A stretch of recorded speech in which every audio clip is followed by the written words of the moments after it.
बिस्मिल्लाहिर्रहमानिर्रहीम। अस्सलाम वालेकुम नाज़रीन, मैं हूं मोहम्मद ज़ुबैर और मेरे साथ मौजूद हैं वजीहा ज़ुबैर। आज हम ये बात करेंगे कि बहादुर बच्चे में 6 कौन सी अहम तरीन खूबियाँ होती हैं, नुमायाँ खूबियाँ होती हैं। देखिए, इंसान का बहादुर होना बहुत ज़रूरी है। अल्लाह ऐसे इंसान को पसंद करता है, दुनिया ऐसे इंसान की कदर करती है जो बहादुर हो। तो आप भी पसंद करेंगे कि आपका बच्चा एक डरा हुआ इंसान हो। डरा हुआ इंसान आपको आपकी पीठ में वार करता है। डरा हुआ इंसान आपका उस वक्त साथ छोड़ता है जिस वक्त आपको उसकी सबसे ज़्यादा ज़रूरत होती है। डरा हुआ इंसान आपके हौसले पस्त कर देता है। और जो बहादुर होता है, यकीन कीजिए, वो एक बहुत बड़ा इनाम होता है अल्लाह ताला का, वालिदैन के लिए भी और मुआशरे के लिए भी। तो कोशिश हमें करनी चाहिए कि अपने बच्चों को एक बहादुर इंसान बनाएं, डरा हुआ इंसान हरगिज़ ना बनाएं। तो आज हम बात करेंगे ऐसी ही 6 बुनियादी खूबियों की जो एक बहादुर बच्चे में होनी चाहिए। वैसे बहुत सारी खूबियाँ हैं, लेकिन हम सिर्फ बात करेंगे 6 बुनियादी खूबियों तो की। इन खूबियों की बदौलत भी आप अपने बच्चे को बहादुर इंसान बना सकते हैं। ये बहुत बुनियादी खूबियाँ हैं। तो पहली खूबी है, नाकामी के बाद खड़े हो जाते हैं। जी, क्या बोलेंगे आप इस पर? हम कल डिस्कस कर रहे थे असल में, तो ज़ुबैर ने बड़ा बेहतरीन इंटरव्यू मुझे सुनाया। मैंने कहा नहीं, इस पे आपने बोलना है, आपने बताना है इस इंटरव्यू के बारे में। देखिए नाज़रीन, हर इंसान की ज़िंदगी में ऐसे मौके आते हैं जब वो गिरता है और उसे उठने की ज़रूरत होती है। वो नाकाम होता है, उसको हौसले की ज़रूरत होती है। बहादुर इंसान वो होता है जो 90 दफ़ा गिरने के बाद 91 दफ़ा फिर खड़ा हो जाता है। बुज़दिल इंसान वो होता है जो गिरने के बाद वहीं पड़ा रहता है और इस इंतज़ार में होता है कि कोई और आएगा तो उसको उठाएगा, या वो वहीं पड़ा रहता है या वो गिव अप कर देता है, छोड़ देता है। तो बहादुर इंसान की खूबी होती है कि वो गिरने के बाद दोबारा खड़ा हो जाता है नए हौसले के साथ। लेकिन इसकी शुरुआत कहाँ से होती है, इसको हम थोड़े समझने की कोशिश करते हैं। इसमें वालिदैन का क्या किरदार होता है। वो क्या है, अनुपम खेर कहते हैं, बड़े मशहूर एक्टर हैं इंडिया के। वो कहते हैं कि एक मरतबा मैं रिजल्ट लेके अपने वालिद साहब के पास गया और मैंने कहा इस पर साइन कर दें। उन्होंने रिजल्ट देखा और मेरा नंबर था रैंकिंग के अंदर 59। आप अंदाज़ा कीजिए, कोई बच्चा 59 59वें नंबर पे आए तो माँ बाप का क्या हाल होगा। क्या मैं सोचने लगा वो मुझ पर गुस्सा करेंगे, नाराज़ होंगे, लेकिन वो देख के खेलने हैं कि बेटा तुम्हारी क्लास में कितने स्टूडेंट्स हैं। मैंने कहा 60। तो खेलने हैं कि देखो बेटा, रेस में, किसी स्पोर्ट्स में या पढ़ाई में जो पहले नंबर पे आते हैं वो हमेशा इस टेंशन में रहते हैं कि इस पोजीशन पे मैं हमेशा कायम रहूं, यानी मेरा पॉइंट नीचे ना आए। अगर वो सेकंड थर्ड पे भी आते हैं ना तो उनको लगता है कि वो नाकाम हो गए या वो नाकामी की तरफ, वो नीचे की तरफ आ रहे हैं। लेकिन तुम जिस पोजीशन पे हो, तुम अगर 49 ले आते हो, 38 ले आते हो, 20 ले आते हो, 17 ले आते हो, तो ये तुम्हारी बहुत बड़ी अचीवमेंट होगी और तुम्हारे लिए बहुत बड़ी खुशी की बात होगी। तो बेटा मेरी बात याद रखना, कोशिश करना कि अगले एग्ज़ाम के अंदर तुम 59 नहीं, 49th नंबर पे आना, 49वें नंबर पे आना। कहते हैं कि मेरी वालिद की इस बात ने मेरा सारा खौफ ख़त्म कर दिया। यानी एक लड़का जिसके दिल से नाकामी का खौफ निकल गया। आप सोचें कि वो कितना अच्छा फील कर रहा होगा। मैंने बहुत अच्छा फील किया और मैंने फिर अपने रिजल्ट्स को इम्प्रूव किया। बहुत इंपॉर्टेंट बात है ये वालिदैन के लिए कि बच्चों के अंदर नाकामी का खौफ पैदा मत करें। उन्हें ये एहसास दिलाएं कि बेटा ये नाकामी एक वाक़या है, नाकामी तुम्हारी शख्सियत नहीं है, तुम नाकाम नहीं हो। यदि तुम इस सिचुएशन में तुम कामयाब नहीं हो सके, ये अलग बात है, ये तुम्हारी मर्जी के रिजल्ट्स नहीं आए, ये एक अलग बात है, लेकिन तुम एक अपने आप को नाकाम इंसान समझो, ये एक बहुत बुरी बात है। तो बच्चों को एहसास दिलाइए कि बेटा तुम इम्प्रूव कर सकते हो। अगर बच्चे को प्रॉपर तरीके से गाइड किया जाए तो वो अपना रिजल्ट क्यों इम्प्रूव नहीं करेगा। हम देखते हैं क्लास में कोई बच्चा है, वो पढ़ने में अच्छा नहीं है, उसके रिजल्ट बहुत ख़राब आ रहे हैं, लेकिन एक अच्छा टीचर आता है, वो उसको गाइड करता है, बच्चे के रिजल्ट इंप्रूव होना शुरू हो जाते हैं। तो इसका मतलब ये हुआ कि बच्चे के अंदर जहानत का कोई मसला नहीं है, ज़हीन बहुत है वो, लेकिन उसको प्रॉपर गाइड नहीं, गाइड का मसला है। बच्चों को गाइड कीजिए। और गाइड क्या करना है आपको, गाइड आपको ये करना है कि बेटा गिरने के बाद दोबारा तुम्हें उठना है, वहीं पड़े नहीं रहना। बुज़दिल इंसान वहीं पड़ा रहता है, या वो इस इंतजार में होता है कोई और आएगा मुझे आके उठाएगा, कोई ऐसा मौका आएगा कि ऐसी सिचुएशन आएगी जब मैं उठ जाऊंगा, या नहीं भी उठूँ तो क्या फ़र्क पड़ता है, गिव अप कर देते हैं, गिव अप कर जाता है। चाहे स्पोर्ट्स की बात हो, चाहे बात हो पढ़ाई की बात हो, चाहे कुछ और चीज़ों की बात हो, कुछ भी आप अरेंजमेंट कर रहे हो, बच्चे के अंदर ये एहसास मत पैदा कीजिए कि तुम नाकाम हो गए हो। और अगर उसको आपको लगता है कि वो रिजल्ट्स डिज़ायर्ड रिजल्ट्स पैदा नहीं कर सका, तो आपको ये बात पता चलना चाहिए कि किस तरह उसको डराए बगैर मोहब्बत के साथ मोटिवेट करना है ताकि अगली दफ़ा वो काम को बेहतर अंदाज में कर सके। तो बहादुर बच्चों की ये निशानी है कि वो पड़े नहीं रहते, वो गिरने के बाद फिर खड़े होते हैं, और उसमें वालिदैन और टीचर्स का बहुत अहम किरदार होता है। दूसरी खूबी क्या होती है? दूसरी खूबी ये खुशी खुशी तकलीफ दे लम्हात का भी सामना करते हैं।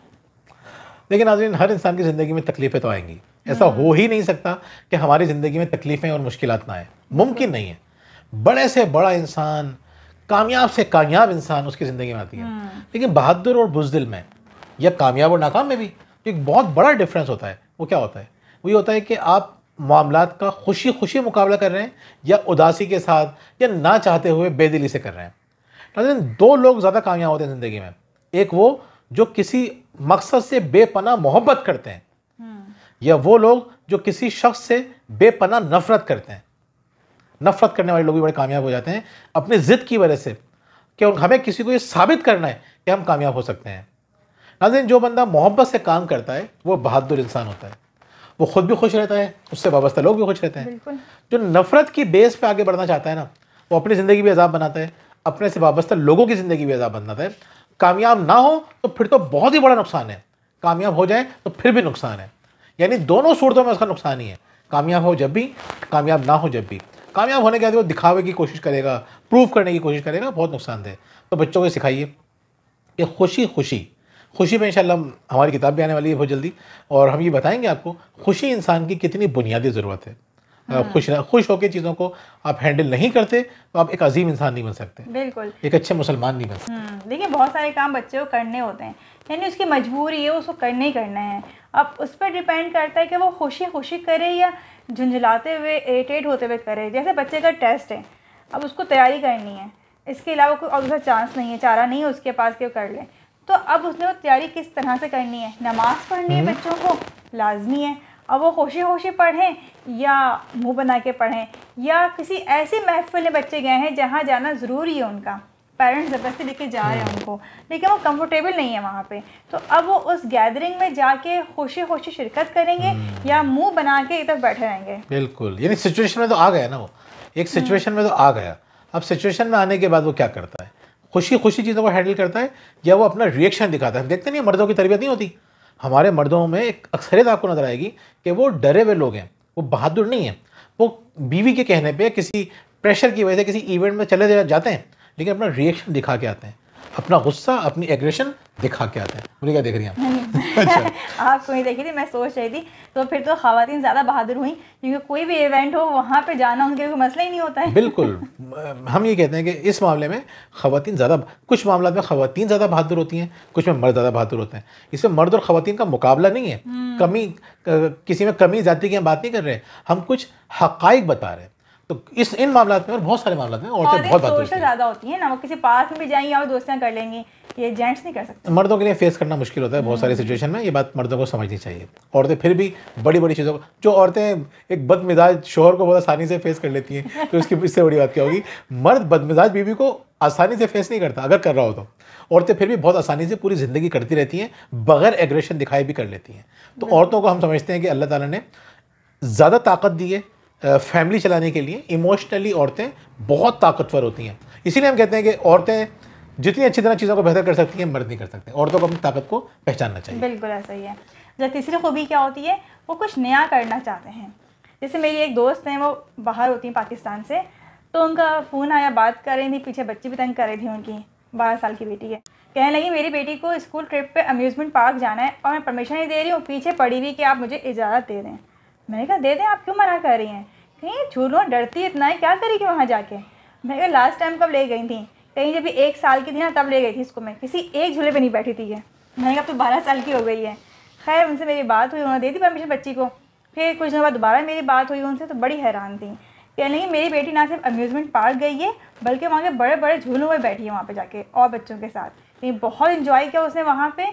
और सबसे ज़्यादा हैरत की बात मेरे लिए ये थी कि मैं समझती थी मेरी बच्ची बहुत डरपोक है, वो अनजान जगहों पे या मेरे बगैर कम से कम कहीं जा सकती नहीं है, लेकिन वो खुद गई है टर्किश लैंग्वेज सेंटर में, वहाँ उसने एडमिशन लिया है, जबकि वहाँ उसकी कोई दोस्त नहीं थी, कोई क्लास फेलो वहाँ पे नहीं था उसका। तो उसके बावजूद बिल्कुल अनजान लोगों में बैठ कर उसने क्लास ली है और बहुत खुश है वो क्लास लेकर। तो मैं वाकई में ये बहुत बड़ी खूबी है, आपकी बेटी बहुत बहादुर है। यानी आप सोचें ना, बच्चा गया ऐसे माहौल में जहाँ कोई जानता ही नहीं है उसको, और वो उस माहौल में बैठ के पढ़ रहा है, खुशी खुशी पढ़ रहा है, बहुत बड़ी खूबी होती है। बहुत बड़ी खूबी है, और अपने बच्चों में आप उसको पैदा करने की कोशिश कीजिए। और नेक्स्ट पॉइंट चाहते हैं ना कि हम कुछ नया करें। तो वो नया करके उन्हें खुशी हासिल हो रही होती है। नया करके खुशी भी मिलती है, नया करके कॉन्फिडेंस भी मिलता है। तो हम बच्चों को नया ना करने देके उनकी खुशी ही नहीं, उनके कॉन्फिडेंस को भी ख़राब करते हैं। और ये कॉन्फिडेंस है आज के दौर में जो बहुत इंपॉर्टेंट 3-4 क्वालिटीज़ जो बताई जाती हैं, उसमें एक कॉन्फिडेंस भी है जी। बिल्कुल। चौथा पॉइंट है हमारा, हम पहले ही बात कर चुके हैं इस पर, लेकिन बहुत इंपॉर्टेंट पॉइंट है ये, अपने काम खुद करते हैं। देखिए जो बच्चे बहादुर होते हैं ना, जिनके अंदर ये क्वालिटी होती है कि वो बहादुर हैं, वो अपने सारे काम खुद कर रहे होते हैं। और पेरेंट्स को उन्हें गाइड भी करना चाहिए, अप्रिशिएट भी करना चाहिए अगर अपने काम खुद कर रहे हैं। यानी अपने कामों से क्या मुराद है, अपना यूनिफॉर्म, अपना बैग, अपनी तमाम चीज़ों की वो खुद जिम्मेदारी लें। अपने रूम की जिम्मेदारी वो खुद लें, बल्कि अपने रूम की नहीं, अगर वो घर में कहीं भी देखते हैं कोई चीज़ जो है वो ख़राब हुई है तो उसको ठीक करने में वो अपने पेरेंट्स की मदद करें। ये बहुत बड़ी क्वालिटी होती है बच्चों के अंदर। लेकिन आज हमने बहुत ज़्यादा नोट की ये बात कि जो बच्चे डरे हुए होते हैं या बड़े भी होते हैं, डरे हुए होते हैं, उन्हें लग रहा होता है कि किसी को हमारी मदद की ज़रूरत है और वो कर भी सकते हैं बहुत अच्छी तरह, लेकिन अपने खौफ की वजह से वो आगे नहीं बढ़ते। कौन लोग तरक्की करते हैं? तरक्की वो लोग करते हैं कि जिनको जैसे कोई काम नज़र आता है ना, किसी को मेरी ज़रूरत है, वो आगे बढ़ के काम करते हैं, वो लोग ज़्यादा तरक्की करते हैं और ऐसे लोग बड़े बहादुर होते हैं। तो अपने बच्चों को अगर आप चाहते हैं कि बहादुर बने, तो उनके अंदर ये आदत पैदा कीजिए कि वो अपने काम भी खुद करें और आपके कामों में भी आपके हाथ बटाएं। बिल्कुल ऐसा ही है। पांचवी खूबी क्या होती है? पांचवी खूबी होती है वो लोगों से बातें करते हैं। यानी हमने बहुत से बच्चों को देखा है कि वो बढ़ के बात नहीं कर रहे होते हैं। अच्छा, यहाँ पेरेंट्स की बड़ी गलती होती है कि जब कोई गेस्ट घर में आता है तो वो वहाँ बच्चे को प्रेशराइज कर रहे होते हैं कि सलाम करो, आगे बढ़ के बात करो। अब बच्चा तो सब और बुरा कन्फ्यूज़ हो गया सबको देख के, तो अब वो सलाम नहीं कर रहा होता, आप भी जो है प्रेशर में आ जाते हैं, गेस्ट भी परेशान हो जाता है कि भाई कोई बात नहीं, छोड़ दे बच्चे को। तो इस तरह की सूरत हाल में बच्चे का कॉन्फिडेंस मज़ीद नीचे आता है, खौफ बैठ जाता है उसके दिल के अंदर, फिर वो दोबारा नेक्स्ट टाइम वो लोगों से मिलने से और कतराता है। तो ऐसी सूरत हाल में आपने क्या करना है, आपके घर में गेस्ट आ रहे हैं, आपने बच्चे को पहले से गाइड करना है कि बेटा कोई मसला नहीं है, हंसते हुए आना है, आपने बस सलाम करना है और वापस चले जाना है। आपने प्रॉपर गाइड करना बहुत ज़रूरी है बच्चों को इस मामले में। अच्छा, इस मामले में मेरा इससे थोड़ा सा इख्तलाफ भी है, बहुत सारे वालिदैन से भी इख्तलाफ है। वो एक बात नहीं समझ पाते कि कुछ बच्चे इंट्रोवर्ट होते हैं, कुछ एक्सट्रोवर्ट होते हैं। यानी अगर बच्चा अगर बात नहीं कर रहा तो इसमें इतनी परेशानी की बात नहीं है अगर उसको कोई बेचैनी नहीं है बात करने के अंदर। यानी मिसाल के तौर पर एक गैदरिंग के अंदर 4 लोग बैठे होते हैं, एक शख्स वो होता है जो सिर्फ इंजॉय करता है। बिल्कुल। तो वो इंट्रोवर्ट है, वो लोगों को देखता है, लोगों को सुनता है, इंजॉय करता है, या वो तन्हा रहना पसंद इसलिए नहीं करता कि उसको डर लगता है लोगों से, तन्हाई में उसको ज़्यादा मज़ा आता है। तो एक शख्स अगर इंट्रोवर्ट है तो हमें इसकी टेंशन नहीं लेनी चाहिए। हाँ, ये देना चाहिए कि वो ये काम डर की वजह से तो नहीं कर रहा। तो ऐसे जो इंट्रोवर्ट होते हैं वो अपने टॉपिक पे जब बात करने के लिए आते हैं तो बाकी सारे खामोश हो जाते हैं। नहीं, आपकी बात जगह बिल्कुल सही है, लेकिन मैं यहाँ पे बात उन बच्चों की कर रही हूँ जो बात करना भी चाह रहे होते हैं, मिलना भी चाह रहे होते हैं, लेकिन अपने डर की वजह से वो मिल नहीं पा रहे होते हैं, दोस्त बनाना चाह रहे होते हैं लेकिन डर रहे होते हैं कि हम किस तरह से बात करें। नहीं, आप भी ठीक कह रही हैं। मैं कह रहा, मैं उन वालिदैन की निशानदेही इस तरह करना चाह रहा हूँ कि अगर बच्चा आपका इंट्रोवर्ट है तो आप उसको ज़बरदस्ती उसको फोर्स ना करें बहुत सारी जगहों पे इस बात के लिए, या परेशान ना हो कि हमारा बच्चा बहुत सारी जगहों पे बात नहीं करता। अगर बात ना करने की वजह यह है कि वो डर रहा है बात करने से, लोगों से घबरा रहा है, फिर तो सही है, फिर आप मुख्तलिफ प्रैक्टिस से उसका वो खौफ ख़त्म कर सकते हैं। लेकिन अगर उसका मिजाज ही ऐसा है कि वो तन्हाई में भी इंजॉय करता है, सुन के भी इंजॉय करता है, खामोश बैठ के भी इंजॉय करता है, पुरसुकून है ना अगर वो, तो फिर आपको परेशान नहीं होना चाहिए। सही बात है। छठी और आखिरी खूबी है सवाल करते हैं। सवाल करने से घबराते नहीं हैं। नहीं, तो बहुत बुनियादी खूबी है। सवाल करने से अंदाज़ा होता है कि इंसान कितना निडर है। यानी आपको कोई बात समझ नहीं आ रही, आप सवाल कर लीजिए। डरा हुआ इंसान जो होता है उसको लोगों की परवाह होती है कि मेरा इमेज तो ख़राब नहीं हो जाएगा, कोई मेरे बारे में क्या सोचेगा। यानी अगर आपके दिमाग में ये बात बैठ रही है कि लोग मेरे बारे में क्या सोचेंगे, या आप बहुत सारे काम लोगों को दिखाने के लिए करते हैं या लोगों के खौफ से नहीं करते, तो आपके साथ कॉन्फिडेंस का बहुत बड़ा मसला है। तो ये बात समझ लीजिए कि सवाल करना ये शो करता है कि आप लर्निंग में, सीखने में ज़्यादा इंटरेस्टेड हैं और आपके अंदर कोई खौफ नहीं है, बेखौफ इंसान है आप। तो क्या करना है आपको, बच्चों को सिखाना है कि सवाल करें। मैं एक दफ़ा ट्रेनिंग प्रोग्राम में गया और मैंने उनसे वालिदैन से सवाल किया कि आप में से कितने वालिदैन ये चाहते हैं कि आपके बच्चे में कॉन्फिडेंस हो। सबने हाथ उठाया।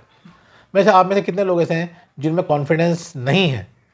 तो तकरीबन सबने हाथ उठा लिया। 2 दिन को छोड़ के सबने कहा हमारे अंदर भी कॉन्फिडेंस नहीं है। मैंने गुड। तो अगर आप ये चाहते हैं कि आपके बच्चे में कॉन्फिडेंस हो तो सबसे पहले अपने अंदर कॉन्फिडेंस पैदा कीजिए। इसका तरीका ये है कि बच्चे को सवाल करना सिखाइए। ना कैसे?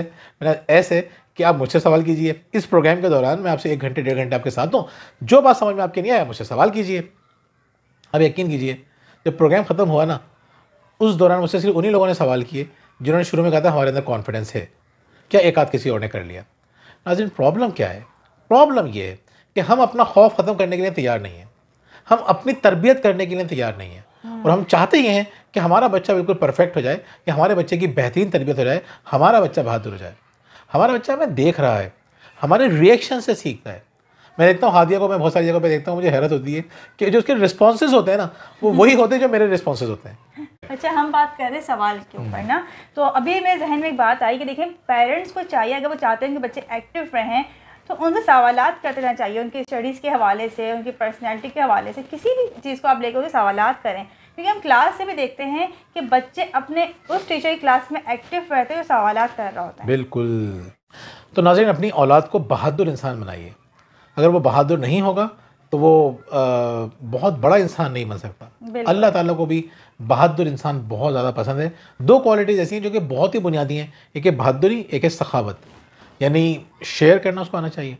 ये कुरान ऐसे लोगों को बहुत ज़्यादा पसंद करता है जो सखी हों और जो बहादुर हों। डरे हुए लोगों को ना तो मज़हब पसंद करता है, जब मज़हब पसंद नहीं करता तो फिर तो सारी बातें ख़त्म हो जाती है। कौन पसंद करता है, कौन नहीं पसंद करता, वो सब फजूल बातें जाती हैं। इंपॉर्टेंट बात यह कि मज़हब क्या चाहता है? मज़हब एक डरा हुआ इंसान नहीं चाहता।